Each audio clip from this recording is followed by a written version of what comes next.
All right, today we are talking about 99-cent auctions for your sports cards and non-sports cards in the hobby. Real quick, I made a video that I didn't end up uploading here to the YouTube channel, and it was kind of a business perspective from our end about what Rudy was talking about the other night when it comes to the TCG world, and how the world has a lot of stupid people, I believe is what his title was. I actually made a 30-minute video giving you our business perspective on the amount of people that we have to deal with on a daily basis that kind of seem to lack intelligence, but I did not upload it to our YouTube simply because I did kind of break down some of the other stuff Rudy was talking about, and I felt like some of it was some more maybe sensitive information, so it is only available to the paid Patreon members. Just wanted to throw that in the beginning because it is a good watch. I spent 30 minutes on it, but we are going to keep it to limited access. So let's hop into the 99-cent auctions in the hobby. This card right here is a second year Paul Molitor from 1979. This is a card that I was running on auction for probably 2 months at $1.79 free shipping. Shipping was completely free, and I had it set at $1.79, which is my floor for cards. My actual floor is $1.70 because what I will do is cards that have already listed at $1.79, I send automatic 5% offers, so it drops those down to $1.70. That is actually my floor, but my floor personally is $1.79. So I noticed that this card always had watchers on it. It constantly had watchers, it constantly got views, but nobody ever bought it. And very recently, I have been experimenting a whole lot more with auctions. I have been doing a ton more auctions. And I've been trying to clear out some of our older inventory that hasn't been selling. For example, I sold like a JJ Watt score stars. It's like a blue parallel that was numbered that we had listed for $3 for the longest time. I put it up there at 99-cent auction, and it sold the first time it was listed. So I just thought to myself, I wonder if it's the $1.79. I wonder if I put it at 99-cent shipping, or excuse me, 99-cent starting bid, and did 74 cents shipping, if it would sell, even though it's 5 cents less. And it sold the first week it was on 99-cent auction. So that pretty much sealed the deal for me that I need to be doing only 99-cent auctions.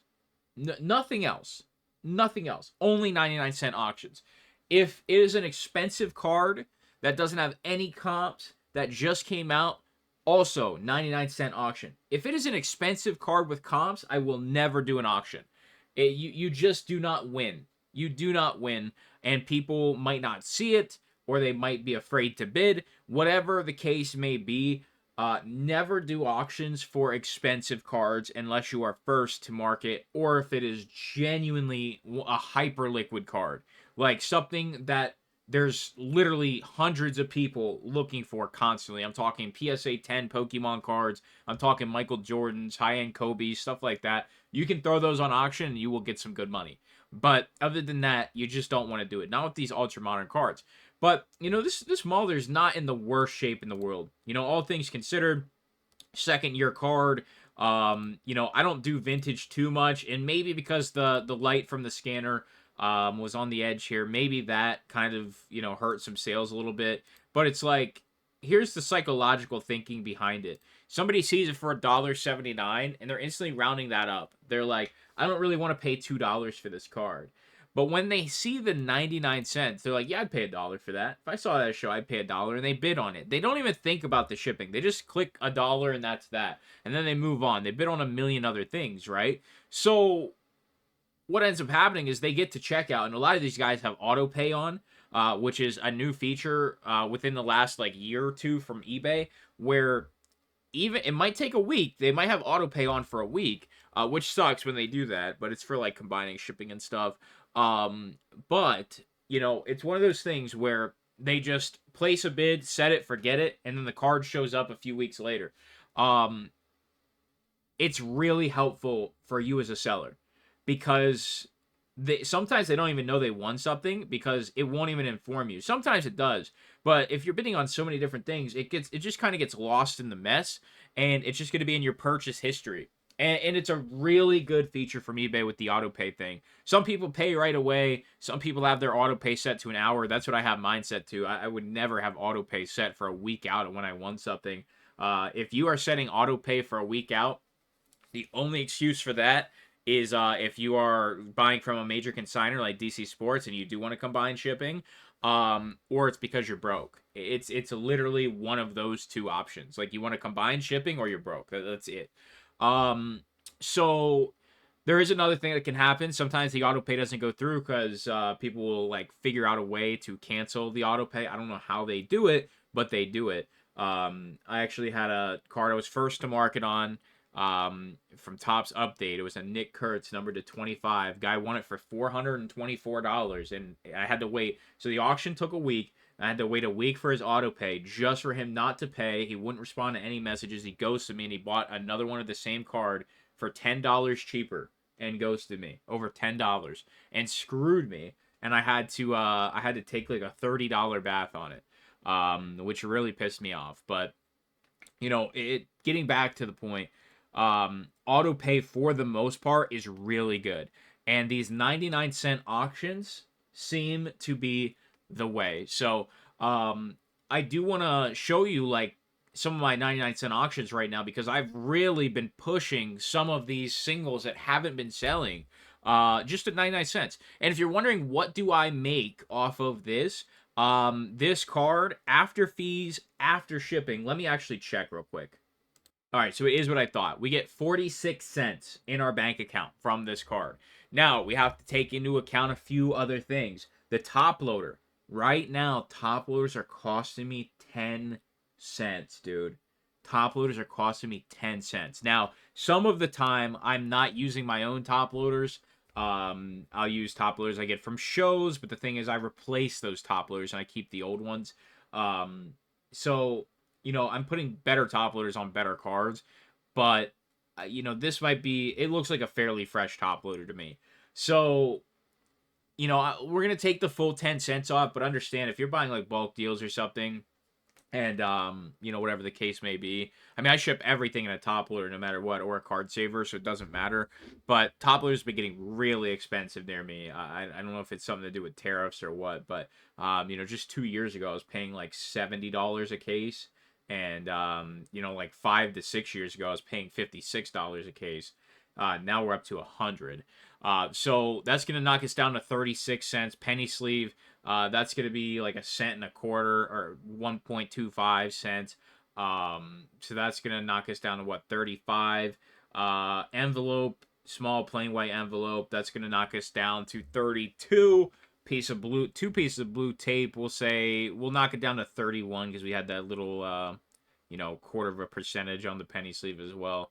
So I think that, and a strip of tape on the envelope as well. So all in all, after supplies, after everything, eBay fees, shipping supplies, not counting any cost of the card, selling at 99 cents plus 74 cents shipping, will net you about 30 cents, depending on how you're sourcing your supply and all that.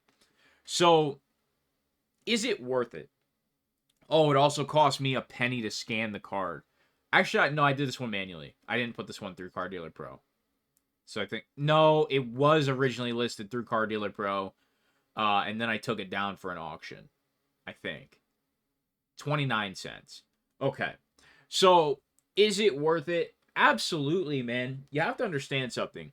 29 cents doesn't sound like a lot. But in all reality, all you have to do is, you know, if you have a good inventory system, if you know where the cards are immediately, no extra hassle to it. You just pull the card and you ship it. Let's say that takes you 2 minutes. So what is 29 cents times 30? That is like $8.70 an hour. All right. If it takes you 2 minutes, if it takes you 1 minute, that instantly bumps it up to like $17 an hour. You're not going to have that many cards ending on the 99-cent auctions like this. But you have to understand that an extra, just in an hour of, an hour's worth of work on these cards, getting you 17 bucks, that 17 bucks is going to pay for something in your business. That might pay for 8 rolls of tape. For me, it's almost there. My tape cost $20 for 8 rolls of tape. So if I sell, however many cards it is, 30 cards, I get 8 rolls of tape. And these are cards that I got from a storage unit. So my cost into this card specifically is a fraction of a penny. It's not even 1 penny, not even close. So now if you have cards that you're paying for, like in quarter boxes, and you're only making a 5-cent profit, you have to look at it from the standpoint of, okay, I'm basically making 5 cents and hoping I get a positive feedback. And now with eBay's automatic feedback system, you should. So you have that going for you. If it gets lost in the mail, you file an insurance claim, you get a full 99 cents. But you still paid the 74 cents. You're still making about the same amount. I'm trying to cover all the bases here with the 99-cent auctions just to be transparent that you will not get rich off of selling cards for $1. You won't. But it does add up, and it is something you need to respect in the business. Like I said, an extra 17 bucks for an hour's worth, which is like 30 cards, that'd be 60 cards, excuse me. I'm sorry. That'd be like 60 cards. Shipping out 60 cards, it's one of those things like, that's $17 profit. It almost buys you tape for a month. Like you don't have to buy tape again for a month. Then let's say you sell another 60 cards and you still have like 6 rolls of tape. Now you can buy some blue painter's tape, or you can buy some team bags, however you like to package your stuff. I use blue painter's tape. It's just the easiest, the less, there's no hassle and there's no risk to the card. Even on these vintage cards, man, I'm telling you, I see people bitching about tape all the time. It's not a problem unless somebody's using shitty tape. You buy good, high-quality painter's tape. Do not buy some dollar cheap shit off Amazon. No, buy good quality painter's tape. It's still extremely cheap. You just need to put a tiny little tab over the top, and then you put another tab in the envelope to keep the card secure. That's all you have to do, man. And the card, I've never had an issue. Never had an issue like these people on Twitter have issues, man. So, you just roll it over. You just continue to roll it over. Let's say you sell 600 of them, right? If you sell 600 cards, that's a free case of top loaders. And this is all dependent on you as well. You have to be fast, efficient, and, I'll be honest with you. Is it worth the time? Probably not. You still have to list the card, which takes a minute in itself. It's probably not worth the time, but it's better than the card just sitting and rotting if you know it's a card that can sell. This is a card I know would sell eventually based on how many times it had watchers. There's stuff in my eBay store right now that is just never going to sell. It's from the 2020 era where base cards were like $5 a piece. Like I have Kevin Durant up there for like $7. They're base cards.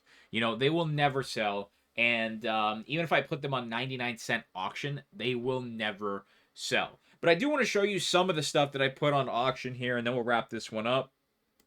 All right, so a couple of these will have expired by the time that you see this video because this will be posted, I believe, on the 3rd. Now, if I didn't get a video up today, I thought the Gundam video was today, if it was yesterday, then this will probably go up in time.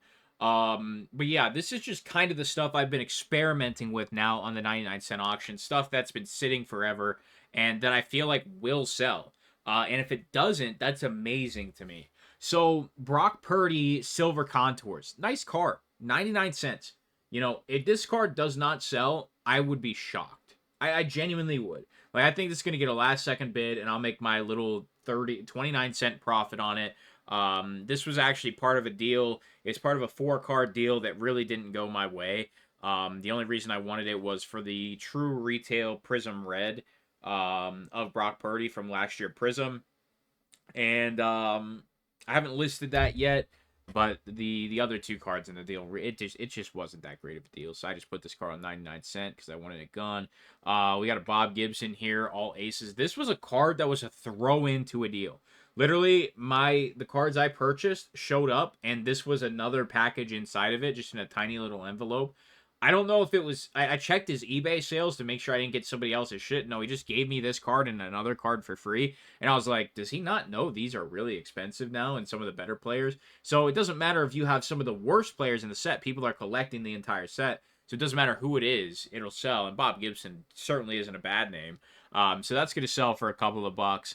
Then we have, a yellow mini diamond from Topps Chrome Disney. It's just like, I feel like this should sell for $1. Blue Surge Blaster exclusive from Marvel Platinum. I think we had this listed at like $5. Some of these cards I had listed high, and I put them at 99 cents just to get them gone. And if they don't sell now, they'll sell eventually. These are cards that will sell. It might just take a couple of weeks to have the right buyer searching or the right buyer putting their eyes on something at the right time. There's a lot of factors that are involved. And then moving down here, Chris Bryant always has a really hot market, so I tried to put a couple of. There's another one in here somewhere. And dude, I have to tell you, this was a picture I took in like 2020, and man, that looks great. I just cropped it. It used to look really nasty. You can see I did it with all of these. These are all old cards from like 2020 that have been sitting in my eBay store for 6 years. And I cropped it. Man, this looks beautiful. It looks gorgeous. It almost looks like a neb. But that at $1.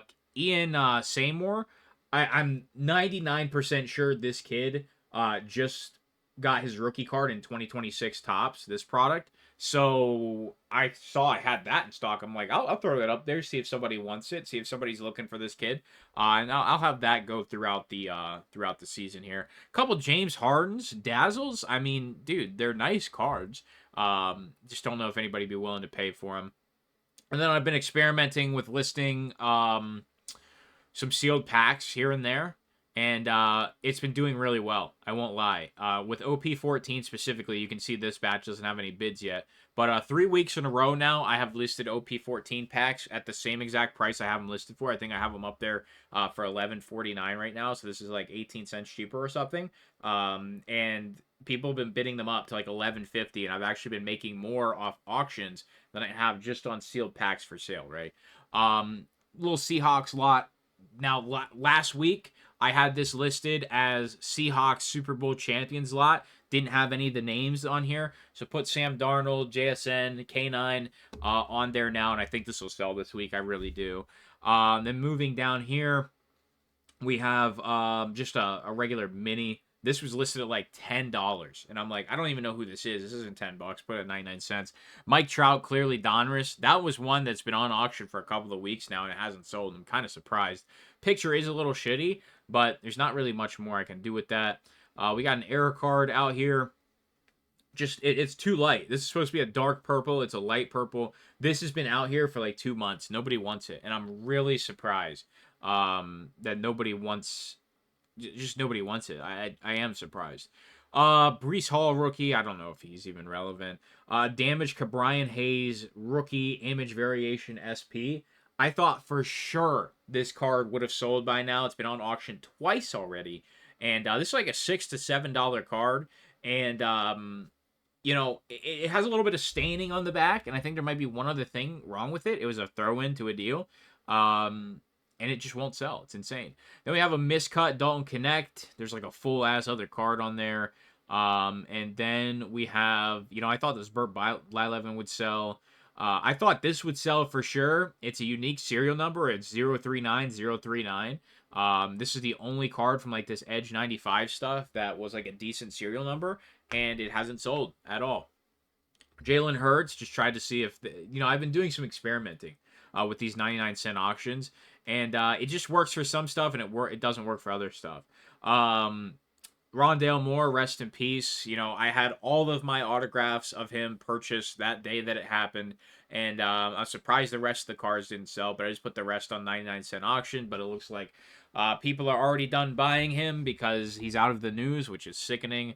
The cards are for sale for me from the beginning, so it's not like I listed them. All I did was put on 99-cent auction, which is cheaper than what I had them at.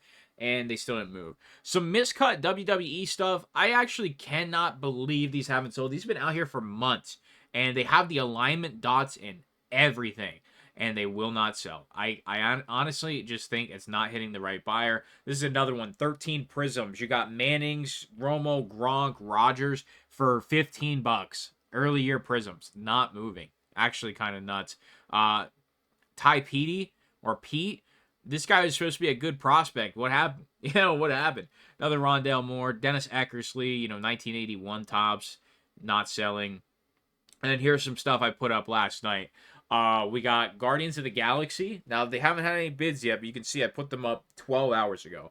Guardians of the Galaxy rookie card. I think this will sell. I think I had it listed at like $6.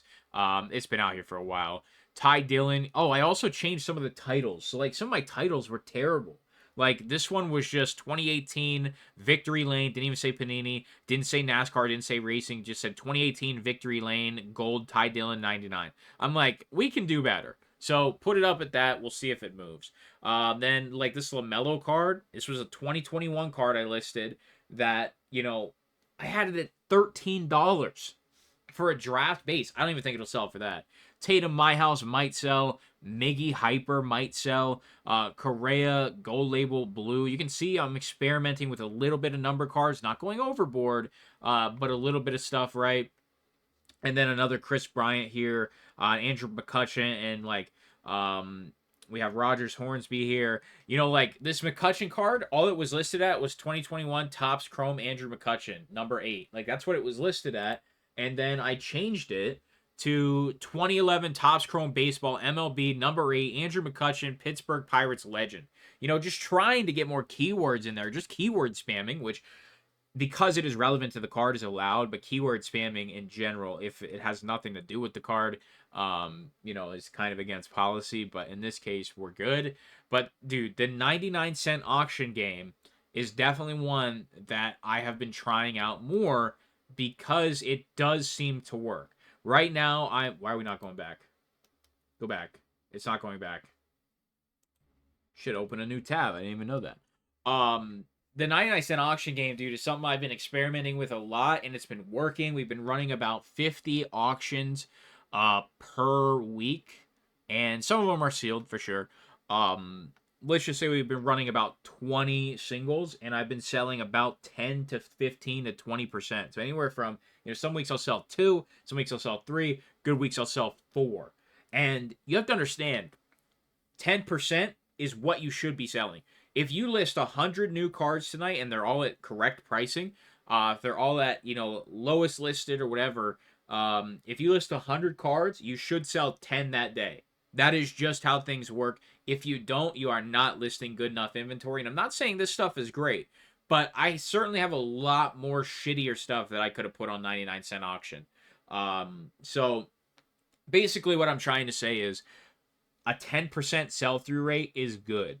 That is good for something like this that's very cheap. So, increasing my outflow of these cards that haven't been moving, even though they've been sitting for years, literally been sitting for years, now they are still making me something. They're not making me much. They're making me 30 cents, but at least they are not going to take a space up in the box anymore, and I'm getting something out of them. And all I'm really doing is taking, an extra minute of my time. And, at the end of the day, it does contribute to your positive feedback. It does contribute to your items sold stat in your store. There are other contributions that it does make to better you. Maybe somebody sees your 99-cent auctions and they drop you a follow. Something like that. That's another positive out of the situation. So you always have to look at the multiple things. You're not going to get rich off these things, but at the end of the day, man, it's definitely something you want to do and implement. And don't get me wrong, I'll tell you right now, you will have cards you're going to get smoked on. Even in these cheap ones. If we go through this list, and this will wrap up, we go through this list, undervalued, undervalued, undervalued, undervalued. That's all probably about right. That's right. That's probably right for the damage. I think that's undervalued. And then we'll see what these do. This is the first week these have been up. So, and this is actually the first week these have been up too. But, the Blue Surge, I think this is a $5 card. In person, it's gorgeous. It is such a nice card. I think it's $5. This is probably like a $2 or $3 card, but it's still undervalued for $1. So, that's the way I see it, man. So, let me know what you guys think. you know, it's one of those things I definitely would recommend implementing it for some of your older stuff. So I appreciate you. I'll talk to you soon.